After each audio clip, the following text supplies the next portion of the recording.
അമ്മ മാതാവിനും ഈശോയ്ക്കും 1000 നന്ദി. എൻ്റെ പേര് സോഫി. ഞാൻ ട്രിവാൻഡ്രത്തു നിന്നാണ് വരുന്നത്. ഞാൻ 27/7/2025 ഉടമ്പടി എടുക്കുന്നത്. ഉടമ്പടി എടുക്കാൻ വേണ്ടി തന്നെ എൻ്റെ അമ്മ മാതാവ് എന്നെ ഇവിടെ എത്തിച്ചതാണ്. കാര്യം എനിക്ക് 10 വർഷമായിട്ട് മൈഗ്രെയിൻ്റെ തലവേദന ഉള്ളതാണ്. അപ്പം മെയ് മാസം ആയ സമയത്ത് എനിക്ക് 10 ദിവസം അടുപ്പിച്ച് ഭയങ്കര തലവേദന. എല്ലാ ദിവസവും ഹോസ്പിറ്റലിൽ പോകുന്നു, ഇഞ്ചക്ഷൻ എടുക്കുന്നു. അതുപോലെ തന്നെ BP, ഹൈ BP. എനിക്ക് ഒട്ടും പറ്റാത്ത അവസ്ഥയാണ്. ലാസ്റ്റ് ഡോക്ടർ എന്നെ 10ാമത്തെ ദിവസം CT സ്കാൻ എടുക്കാൻ പറഞ്ഞു. അങ്ങനെ സ്കാൻ ചെയ്തു. എനിക്ക് തലയിലൊരു മുഴ കണ്ടു. അതിനുശേഷം ന്യൂറോളജിസ്റ്റിനെ കാണാൻ പറഞ്ഞു. അങ്ങനെ MRI സ്കാൻ എടുക്കാൻ പറഞ്ഞയച്ചു. ഞാൻ അവിടെ കണ്ടപ്പോൾ എനിക്ക് തലവേദന കാരണം ഞാൻ അവിടെ കിടന്ന് കരയുക. ഡോക്ടറോട് പറഞ്ഞു എനിക്ക് എന്തെങ്കിലും പെയിൻ കില്ലർ എനിക്ക് പറ്റുന്നില്ല, ഓൾറെഡി ഞാൻ കഴിച്ചേക്കുക, അതിൻ്റെ എഫക്റ്റ് ഉള്ളതുകൊണ്ട് അവർക്ക് എനിക്ക് തരാൻ പറ്റില്ല. അവിടുന്ന് എന്നെ MRI സ്കാനിന് കയറ്റി. ഞാൻ മാതാവിനെ മുറുകെ പിടിച്ചു. കാര്യം ഓൾറെഡി തലവേദനയുണ്ട്, അതിൻ്റെ അകത്ത് ഭയങ്കര സൗണ്ടായിരിക്കും, എനിക്കത് സഹിക്കാൻ പറ്റുമോ ഒന്നും എനിക്കറിയത്തില്ല. അങ്ങനെ MRI സ്കാൻ സമയത്ത് 45 മിനിറ്റ്സ് അതിനെടുക്കുമല്ലോ.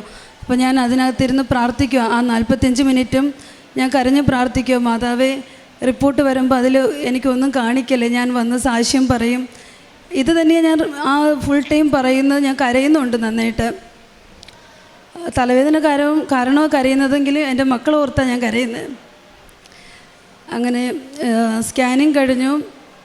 മാതാവിനോട് ഞാൻ ഇങ്ങനെ പ്രാർത്ഥിച്ചു, മാതാവ് റിപ്പോർട്ടിൽ എനിക്ക് റിസൾട്ട് കിട്ടും, എനിക്കതിലൊന്നും കാണാനില്ല, ഞാൻ സാക്ഷ്യം വന്ന് പറയും. അപ്പോഴും ഞാൻ കൃപാസനത്ത് വന്നിട്ടില്ല. ഞാൻ മാതാവിനോട് എപ്പോഴും പ്രാർത്ഥിക്കും, കൊന്ത പറയും.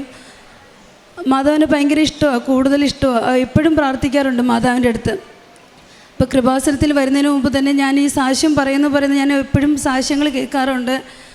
അപ്പോൾ എനിക്കും അതിനൊരു അവസരം ഒരുക്കി തരണേന്നാണ് ഞാൻ മാതാവിനോട് പ്രാർത്ഥിക്കുന്നത്.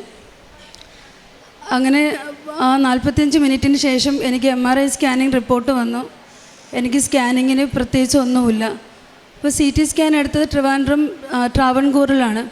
അപ്പം അതിൽ മുഴയുണ്ട്, MRI സ്കാനിങ്ങിൽ ഒന്നുമില്ല. അപ്പോൾ ഡോക്ടേഴ്സ് പറഞ്ഞു ഓക്കെ നമുക്ക് CT സ്കാൻ ഒന്നുകൂടി എടുക്കാം, നമുക്ക് നോക്കാം. അങ്ങനെ എന്നെ ഒന്നുകൂടി CT സ്കാൻ എടുക്കാൻ കൊണ്ടുപോയി. അപ്പോഴും എനിക്കൊന്നുമില്ല. എനിക്ക് സത്യത്തിൽ അത് വിശ്വസിക്കാൻ പറ്റിയില്ല. ഞാൻ കരഞ്ഞ് പ്രാർത്ഥിച്ചു. ഞാൻ ഇവരോടൊന്നും ആരോടും ഒന്നും പറഞ്ഞില്ലായിരുന്നു. പ്രാർത്ഥിച്ച് അവിടെ ഒരു 3 മണിക്കൂർ സ്പെൻഡ് ചെയ്ത് ഞാൻ നോർമലായിട്ട് ഞാൻ വീട്ടിൽ വന്നു. സാധാരണ ഒരാൾക്കാർ എങ്ങനെയാണ് വീട്ടിൽ വരുന്നത് അതുപോലെ എനിക്ക് ഒന്നുമില്ല. ഞാൻ ആ രാവിലെ മുതൽ അനുഭവിച്ച വേദന എനിക്ക് അറിയുള്ളൂ. വേദന കാരണം ഞാൻ അവിടെ കിടന്ന് ഒരു അസഹ്യം കാര്യം എന്നെ കാണുമ്പോൾ തന്നെ ഡെഡ് ബോഡി ആകും എന്നുള്ളൊരവസ്ഥയായിരുന്നു. എൻ്റെ ഫാമിലിക്കൊന്നും അത് സഹിക്കാൻ പറ്റാത്ത അവസ്ഥയായിരുന്നു. ആ 45 മിനിറ്റ്സിന് ശേഷം എനിക്കൊരു അത്ഭുതം സംഭവിച്ചതുപോലെ MRI സ്കാനിങ്ങിലൊന്നുമില്ല, CT സ്കാനിലൊന്നുമില്ല. ഡോക്ടേഴ്സ് അങ്ങോട്ടും ഇങ്ങോട്ടും ഡിസ്കസ് ചെയ്യുമോ എന്ത് ചെയ്യാൻ. ന്യൂറോളജിസ്റ്റിലെ സ്പെഷ്യലിസ്റ്റ് എല്ലാവരും വന്ന് നിൽപ്പുണ്ട്. ഒരു കുഴപ്പമില്ല, വീട്ടിൽ പോയിക്കോ, ടാബ്ലറ്റ്സ് തന്നു, മൈഗ്രെയിൻ്റെത് കഴിച്ചോളാൻ പറഞ്ഞു. ഞാൻ വീട്ടിൽ വന്നു. എനിക്ക് അതിനുശേഷം തലവേദന വന്നിട്ടില്ല എന്ന് പറയുന്നില്ല. ഒത്തിരി നമുക്ക് വർക്ക് ഇഷ്യൂസും ഇച്ചായൻ്റെ ഓഫീസിൽ ടെൻഷനൊക്കെ വിളിച്ച് പറയുമ്പം ആ ഒരു തലവേദന അല്ലാതെ ഞാൻ അനുഭവിച്ച വേദന എനിക്ക് ഇതുവരെയ്ക്കും വന്നിട്ടില്ല. എനിക്ക് പൂർണ്ണമായിട്ട് അത് മാറി. അതിനുശേഷമാണ് ഞാൻ ജൂലൈ 27-ാം തീയതി ഇവിടെ വന്ന് ഉടമ്പടി എടുക്കുന്നത് മക്കളുമായിട്ട്. അപ്പോൾ എൻ്റെ ഹസ്ബൻഡ് 13 വർഷമായിട്ട് ഗൾഫിലാണ്. 2 പെൺകുട്ടികളായിട്ട് ഞാൻ ഒറ്റയ്ക്ക് ഈ നാട്ടിൽ. അപ്പോൾ എനിക്ക് ഫാമിലിയായിട്ട് ഒന്നിച്ച് നിൽക്കണം. മക്കൾ വളർന്നു വരുന്നു. എന്തെങ്കിലും മാതാവ് എനിക്ക് നടത്തി തരണേ, എനിക്ക് ഫാമിലിയായിട്ട് ഒന്നിച്ച് ദുബായിൽ പോകണം എന്നൊക്കെയാണ് ഞാൻ ഒന്നാമത്തെ ഉടമ്പടി ഞാൻ വയ്ക്കുന്നത്. 27/7 ഞാൻ ഉടമ്പടി എടുത്തു. ബാക്കി 6 ഉടമ്പടിയും പൂർത്തിയാക്കി ഞാൻ വീട്ടിൽ പോയി. എല്ലാ ദിവസവും പ്രാർത്ഥിക്കും. എല്ലാ ദിവസവും ഇവിടുന്ന് തരുന്ന സമയത്ത് എനിക്ക് പ്രാർത്ഥിക്കാൻ പറ്റില്ല. 1 മണി 2 മണി ആ സമയത്ത് എനിക്ക് സമയം കിട്ടുമ്പോൾ ഞാൻ എണീറ്റിരുന്ന് പ്രാർത്ഥിക്കും. പക്ഷേ പ്രാർത്ഥന പറഞ്ഞിട്ടേ കിടക്കാറുള്ളൂ. അങ്ങനെ മക്കൾ വന്നാലും ഇല്ലെങ്കിലും ഞാനിരുന്ന് പ്രാർത്ഥിക്കാറുണ്ട്. അങ്ങനെ ഉടമ്പടി ഇപ്പോൾ പൂർത്തിയാകാൻ വേണ്ടി ഇപ്പോൾ ഒരു 10 ദിവസമായപ്പോൾ മാതാവിനോട് പറയുക, ഞാൻ ഉടമ്പടി എനിക്ക് പൂർത്തിയാകാൻ പോവുക 27-ാം തീയതി. എനിക്ക് മാതാവേ ഒന്നും സാധിച്ചു കിട്ടിയില്ലല്ലോ, എനിക്ക് ഒന്നാമത്തെ ഉടമ്പടി നടക്കണമെങ്കിൽ ഇനി എന്തെങ്കിലും ഒരു മിറാക്കിൾ സംഭവിക്കണം. അതിൻ്റെ ഇടയ്ക്ക് ഞാൻ ഇച്ചാൻ്റെ അടുത്ത് പറയുന്നുണ്ട് എനിക്ക് മക്കളെ അങ്ങോട്ട് വരണം. അതിൻ്റെ പല തടസ്സങ്ങളും ഉണ്ടായിട്ടും ഇച്ചാൻ അതിൻ്റെ കാര്യങ്ങളും പേപ്പർ വർക്കും കാര്യങ്ങളൊക്കെ ചെയ്യുന്നുണ്ടായിരുന്നു. എങ്കിലും പല ബുദ്ധിമുട്ടുകളും തടസ്സങ്ങളും ഉണ്ടായെങ്കിലും ഈ പോയ കുറച്ച് നാൾക്ക് മുമ്പ് ഇച്ചായൻ എനിക്ക് മെസ്സേജ് ഇട്ടു, നീ മൊബൈൽ എടുത്ത് നോക്കിയില്ലേ, വാട്സപ്പ് നോക്ക്. ഞാൻ അന്നത്തെ ദിവസം എന്തോ മൊബൈൽ എടുത്തില്ല. ഇച്ചായൻ വിളിച്ച് പറഞ്ഞിട്ടാണ് ഞാൻ മൊബൈൽ നോക്കുന്നത്. നോക്കിയപ്പോൾ എനിക്ക് ഉടമ്പടി പൂർത്തിയാകുന്ന അന്നത്തെ ദിവസം എനിക്ക് ടിക്കറ്റ് കിട്ടി.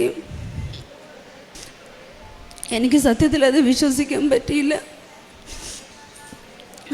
ഇത്രയും വിഷമം വരാൻ കാര്യം ഞാനിത് ഒരിക്കലും പ്രതീക്ഷിച്ചില്ല. എനിക്ക് മിറാക്കിളായിട്ട് എനിക്ക് കിട്ടിയതാ കാര്യം.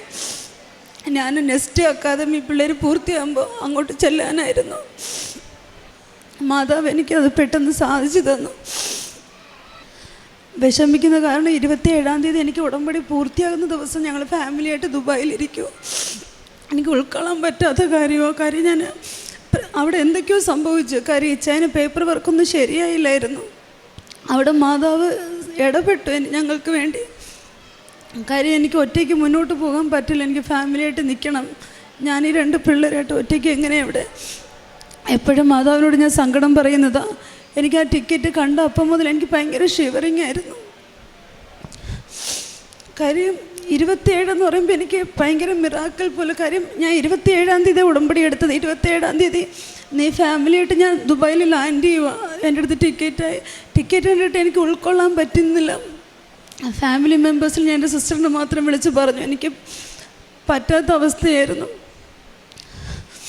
അതുപോലെ തന്നെ ഇവിടെ നിന്ന് ഉടമ്പടി എടുത്ത സമയത്ത് നമുക്ക് തൈലവും ഉപ്പും തരും. എൻ്റെ 2ാമത്തെ മോൾക്ക് ഒരു 4 വർഷം കൊണ്ട് ചുണ്ട് ഭയങ്കര ഉണങ്ങി വരേണ്ട ഒരു വ്രണൻ ടൈപ്പായിരുന്നു. പക്ഷെ അവൾക്ക് വൈറ്റമിൻസിൻ്റെ കുറവോ അങ്ങനെ ഒന്നുമില്ല. കാണുമ്പോൾ നോർമലായിട്ടിരിക്കും.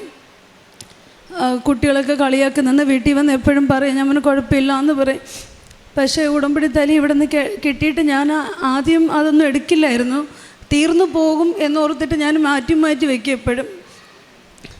പിന്നെ മോൾക്ക് ബ്ലഡും അതൊക്കെ വരുന്നത് കണ്ടിട്ട് ഞാൻ അതൊന്ന് കുറച്ചെടുത്ത് തേച്ചു, നന്നായിട്ട് തേച്ചു. അവൾക്ക് അതും വിശ്വസിക്കാൻ അല്പം ബുദ്ധിമുട്ട്. കാര്യം അവിടെ ചുണ്ട് ഇപ്പം സാധാരണ പിങ്ക് കളറിൽ നല്ല രസമായിട്ട് ഇരിപ്പുണ്ട്.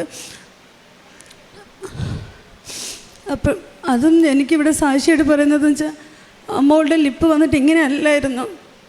ഓരോരുത്തർ ഇവിടെ വന്ന് സാക്ഷ്യം പറയുമ്പോൾ നമ്മൾ ഓർക്കും ഇവരൊക്കെ എഴുതി വെച്ചിട്ട് വന്ന് പറയുന്നതാണോ, നമുക്ക് ഇങ്ങനെയൊക്കെ പറയാൻ പറ്റുമോ എന്നൊക്കെയാണ് നമ്മൾ ചിന്തിക്കുന്നത്. പക്ഷേ ഇതൊക്കെ എൻ്റെ ജീവിതത്തിൽ സംഭവിച്ചതാണ്. മാതാവിനോട് പ്രത്യേകം പ്രാർത്ഥിച്ചാൽ, നമ്മൾ മാതാവിനെ മുറുകെ പിടിച്ചാൽ മാതാവ് നമ്മൾ കൈവിടത്തില്ല. എൻ്റെ ഇച്ചായന് ഓഫീസിൽ 50 പേരുണ്ട്. 50 പേരിൽ ഓരോരുത്തരും ഓരോ ദിവസം ടെർമിനേറ്റ് ചെയ്ത് വിടുന്ന സമയത്തൊക്കെ ഞാൻ മാതാവിനോട് പ്രാർത്ഥിക്കും. ഇച്ചായൻ എന്നോട് വിളിച്ച് പറയും ഇന്നാൾ പോയി. ഞാൻ പറയും പേടിക്കേണ്ട, മാതാവുണ്ട്. ഇത് മാത്രമല്ലാതെ വേറൊന്നും എനിക്ക് പുള്ളിയോട് പറയാൻ പറ്റില്ല. മാതാവുണ്ട്, മാതാവ് ശരിയാക്കും. ഈ വിസ പ്രോസസ്സിങ് കാര്യങ്ങളൊക്കെ നടക്കുമ്പോഴും പുള്ളി പറയും നടക്കില്ല, എന്തൊക്കെയോ പ്രശ്നങ്ങൾ. ഞാൻ മാതാവുണ്ട്, മാതാവ് നമുക്ക് നടത്തി തരും. ഞാൻ പ്രാർത്ഥിച്ചിട്ട് തുടങ്ങുക. പുള്ളിയോട് അങ്ങനെ പറഞ്ഞാലും ഞാൻ ചെന്ന് വിശ്വാസ പ്രമാണം പറഞ്ഞ് പ്രാർത്ഥിക്കും. ഞങ്ങൾക്ക് മാതാവ് എല്ലാം നടത്തി തന്നു. മാതാവിന് നന്ദി, 1000 നന്ദി. പ്രേക്ഷിത പ്രവർത്തനം എനിക്ക് കൂടുതലായിട്ടൊന്നും ചെയ്യാൻ പറ്റിയിട്ടില്ലെങ്കിലും ഞാൻ ഇവിടെ നിന്ന് കിട്ടിയ കൃപാസനത്തിലെ പത്രം നമ്മുടെ വെട്ടുകാട് ചർച്ച്, ട്രിവാൻഡ്രം വെട്ടുകാട് ചർച്ചിലുള്ള എല്ലാവർക്കും ഞാൻ കൊണ്ട് കൊടുത്ത്, അതുപോലെ തന്നെ അച്ഛൻ്റെ ധ്യാനം ഞാൻ പങ്കെടുത്ത് പ്രാർത്ഥിക്കാറുണ്ട്. സമയം കിട്ടുമ്പോഴൊക്കെ കയറും അത് ഷെയർ ചെയ്ത് എല്ലാവർക്കും കൊടുക്കാറുണ്ട്. ഇനിയും ഞാൻ കൂടുതലായിട്ട് അതിനുവേണ്ടി പ്രവർത്തിക്കുന്നതാണ്. ഈശോയ്ക്കും തിരുക്കുമാരനും 1000 നന്ദി. വിശുദ്ധ മത്തായിയുടെ സുവിശേഷം 14-ാം അധ്യായം 36-ാം തിരുവചനം. അവൻ്റെ വസ്ത്രത്തിൻ്റെ വിളുമ്പിലൊന്ന് തൊടാനെങ്കിലും അനുവദിക്കണമെന്ന് അവർ അവനോട് അപേക്ഷിച്ചു. സ്പർശിച്ചവരെല്ലാം സുഖം പ്രാപിക്കുകയും ചെയ്തു. ഈശോയെ തൊടാൻ ആഗ്രഹിക്കുന്ന ഒരുപാട് മക്കളാണ് ഈ അൾത്താരയിലേക്ക് കയറി വന്ന് വളരെ സന്തോഷത്തോടെ, വളരെ ആത്മാർത്ഥതയോടെ വന്ന് സാക്ഷ്യം പറയുന്നത്. സോഫി പറയുകയുണ്ടായി, ഞാൻ കരുതുമായിരുന്നു ഇവരെല്ലാം എഴുതി വെച്ച് പറഞ്ഞ് പഠിച്ചു വന്നാണ് ഇവിടെ വന്ന് സാക്ഷ്യം പറയുന്നതെന്ന്. പക്ഷേ സ്വന്തം ജീവിതാനുഭവങ്ങൾ വളരെ ഏങ്ങലോടുകൂടിയാണ് ഇന്ന് സോഫി അൾത്താരയിൽ നിന്ന് സാക്ഷ്യം പറയുന്നത്. മൈഗ്രെയിനോടുള്ള ആ തലവേദനയോടുകൂടി അതിൽ നിന്ന് ഡെവലപ്പ് ചെയ്ത് തലയിലൊരു മുഴ വന്ന് തൻ്റെ ജീവിതം വളരെ സങ്കടത്തിലായ ഒരവസ്ഥയിൽ ഉടമ്പടിയെടുത്ത് പ്രാർത്ഥിച്ചപ്പോൾ CT സ്കാനിൽ ഒരു വലിയ മുഴയുണ്ട്, എന്നാൽ MRIയിൽ അത് കാണുന്നില്ല എന്നുള്ളൊരവസ്ഥ വന്നപ്പോൾ വീണ്ടും വീണ്ടും സ്കാൻ ചെയ്ത് പരിശോധിച്ച് പരിശുദ്ധ അമ്മ അവർക്ക് വളരെ തെളിവോടുകൂടി മെഡിക്കൽ റിപ്പോർട്ട് നൽകുകയായിരുന്നു. നിനക്കിനി തലവേദനയില്ല. ഒരു കുടുംബത്തെ അമ്മ എനിക്ക് കുടുംബം നഷ്ടപ്പെടുമോ എന്നുള്ള ഒരു വലിയ ആശങ്കയിൽ ഇവിടെ വന്ന് ഉടമ്പടിയെടുത്ത് പ്രാർത്ഥിച്ചപ്പോൾ വലിയ ഒരു സൗഖ്യം. അതായത് ഈശോയെ തൊടാൻ ആഗ്രഹിച്ചവരും ഈശോ തൊടാൻ ആഗ്രഹിച്ചവരുമാണ് ഇവിടെ വന്നിട്ടുള്ള എല്ലാ മക്കളും തന്നെ ഈശോയുടെ സ്പർശനം ലഭിച്ചവരാണ്. ഓരോരുത്തരും ഇവിടെ നിന്ന് വളരെ സന്തോഷത്തോടുകൂടി ഇറങ്ങിപ്പോകുന്നത്. അതുപോലെ തന്നെ ഈ മകൾക്ക് അസാധ്യമെന്ന് തോന്നിയ എല്ലാ കാര്യങ്ങളും പരിശുദ്ധ അമ്മ അവർക്ക് മാധ്യസ്ഥത്തിലൂടെ അവർക്ക് അനുവദിച്ചു കൊടുത്തിട്ടുണ്ട്. നമ്മുടെ ജീവിതഭാരം കുറയ്ക്കുന്ന അമ്മയാണിത്. ഹൃദയ ഘടികാരം നെഞ്ചിൽ ചാർത്തിയ പരിശുദ്ധ അമ്മ സമയച്ചുരുക്കത്തിലൂടെ ഇവരുടെ എല്ലാ ജീവിത പ്രശ്നങ്ങളും മാറ്റിക്കൊടുക്കുന്നതായി നമുക്ക് കാണാൻ സാധിക്കും. ഇവരുടെ കുടുംബം ഒന്നിച്ച് നിൽക്കണം, ഒന്നിച്ച് ജീവിക്കണം എന്നുള്ളൊരു വലിയ ആഗ്രഹത്തെ പരിശുദ്ധ അമ്മ ദുബായിലേക്ക് ഇവരെ കൊണ്ടുപോയി അവർ വളരെ നല്ല ഒരു ജീവിതം നയിക്കുവാനായിട്ട് അവർക്ക് സാധിക്കുന്നു. അതുപോലെ തന്നെ കുഞ്ഞുമകൾക്കുണ്ടായ ചുണ്ടിൻ്റെ ഒരു ഡ്രൈ ആകുന്നൊരവസ്ഥയിൽ 4 വർഷക്കാലമായി അത് അവരുടെ കുടുംബത്തെ വളരെയധികം ആശങ്കപ്പെടുത്തുമായിരുന്നു. ഇവിടുത്തെ ഉടമ്പടി വസ്തുക്കൾ ഉപയോഗിച്ച് തുടങ്ങിയപ്പോൾ അത് വളരെ പെട്ടെന്ന് തന്നെ അതിന് സൗഖ്യം ലഭിച്ചു എന്ന് സാക്ഷ്യപ്പെടുത്തുന്നു. നമ്മുടെ ഏത് ജീവിതാവസ്ഥകളിലും നമുക്ക് മനസ്സിലാക്കാം, പരിശുദ്ധ അമ്മയോട് ചേർന്ന് നിന്നാൽ പരിശുദ്ധ അമ്മ നമ്മെ ഒരിക്കലും കൈവിടുകയില്ല. നമ്മുടെ എല്ലാ പ്രശ്നങ്ങൾക്കും ഉത്തരം ലഭിക്കും. കാരണം നമ്മുടെ ജീവിതത്തിൻ്റെ ദുരന്തങ്ങളെല്ലാം തന്നെ പല വിധത്തിലുള്ളതാണ്. ഓരോ മക്കൾക്കും പരിശുദ്ധ അമ്മ സാമീപ്യം നൽകുന്നതും സുഗന്ധാഭിഷേകം നൽകുന്നതും പല തരത്തിലാണ്. ഓരോ മക്കളും എന്നിവിടെ സാക്ഷ്യം പറയുമ്പോൾ പരിശുദ്ധ അമ്മ അവരുടെ ജീവിതത്തിലേക്ക് വരുന്നത് വളരെ വ്യത്യസ്തമായ രീതിയിലാണ്. നമുക്ക് ഈശോയ്ക്കും പരിശുദ്ധ അമ്മയ്ക്കും നന്ദി പറയാം. നമ്മുടെ ജീവിതത്തിലെ എല്ലാ സങ്കടങ്ങൾക്കും ഇന്നിവിടെ സങ്കടപ്പെടുന്ന എല്ലാ മക്കൾക്കും പരിശുദ്ധ അമ്മ ഈശോയിൽ നിന്ന് അനുഗ്രഹം പ്രാപിച്ചു തരും, സൗഖ്യം പ്രാപിച്ചു തരും. ഇന്ന് വെന്റിലേറ്ററിലും തലസംബന്ധമായ എത്രയോ രോഗികളാണിന്ന് കിടക്കാനും ഇരിക്കാനും ഒന്നും കഴിയാതെ, ആശുപത്രികളിൽ കഴിയാൻ സാധിക്കാതെ, മരുന്നെടുക്കാൻ സാധിക്കാതെ, ട്രീറ്റ്മെൻറ്റ് എടുക്കാൻ സാധിക്കാതെ എല്ലാം വിഷമിക്കുന്ന എല്ലാ മക്കളെയും ജോസഫ് അച്ഛൻ എല്ലാവരെയും ഡെയിലി ബ്രെഡിലൂടെ എന്നും അനുഗ്രഹിച്ചുകൊണ്ടിരിക്കുന്നു. നമുക്ക് ആ അനുഗ്രഹം ഏറ്റുവാങ്ങാം. ഈശോ നമ്മെ എല്ലാവരെയും സൗഖ്യപ്പെടുത്തട്ടെ. പരിശുദ്ധ അമ്മയുടെ മാധ്യസ്ഥം നമുക്ക് എപ്പോഴും ഉണ്ടായിരിക്കട്ടെ. ഈശോയും പരിശുദ്ധ അമ്മയും സോഫിയുടെ കുടുംബത്തിന് നൽകിയ എല്ലാ അനുഗ്രഹങ്ങൾക്കും കൃപകൾക്കും നല്ലൊരു കൈയടി നൽകി ഈ സാക്ഷി നമുക്ക് സമർപ്പിക്കാം. അത്യപൂർവ ദൈവാനുഭവങ്ങൾ ഇനി നിങ്ങൾക്കും സ്വന്തം. ഈ യൂട്യൂബ് ചാനൽ ഇതുവരെ സബ്സ്ക്രൈബ് ചെയ്തിട്ടില്ലെങ്കിൽ ഇപ്പോൾ തന്നെ സബ്സ്ക്രൈബ് ചെയ്യുക. ഈ വീഡിയോ ഇപ്പോൾ തന്നെ നിങ്ങളുടെ സുഹൃത്തുക്കൾക്ക് ഷെയർ ചെയ്തുകൊണ്ട് കർത്താവിൻ്റെ പ്രേക്ഷിതരാകുക.